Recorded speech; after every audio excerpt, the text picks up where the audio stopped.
faa'iidooyinka caafimaad ee galmada aroortii. Maalinta dahabka ah.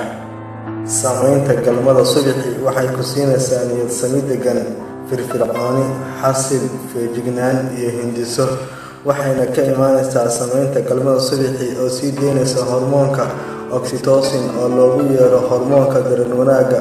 Hormoonkan oxytocin wuxuu ku dareensiinayaa inaad kalgacal cusub u qaadid lamaanahaaga, waxaadna ku jiraysaa xaaladdan dhammaan maalintii oo dhan.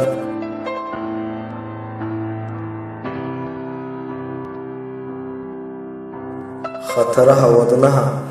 Samaynta galmada subaxii 3 jeer usbuucii waxay hoos si weyn ugu dhigtaa khataraha istaagga wadnaha iyo istaroogga.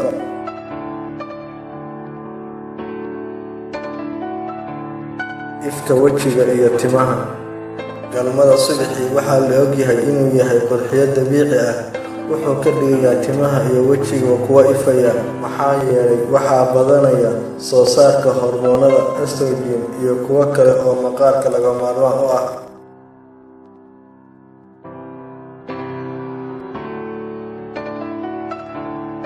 Aalmiito dabiici ah waa hab wacan oo lagu bedeli karo aalmiitada subaxii shaqada ka hor.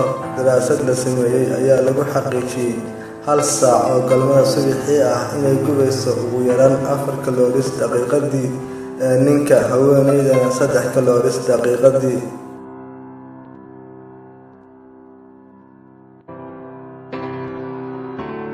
Hoos u dhigga dhiigkarka. Hawsha galmada waxay dhammaan ku ilowsiinaysaa walwalka iyo baqdinta. Walwalka iyo baqdintuna waa shidaalka dhiigkarka.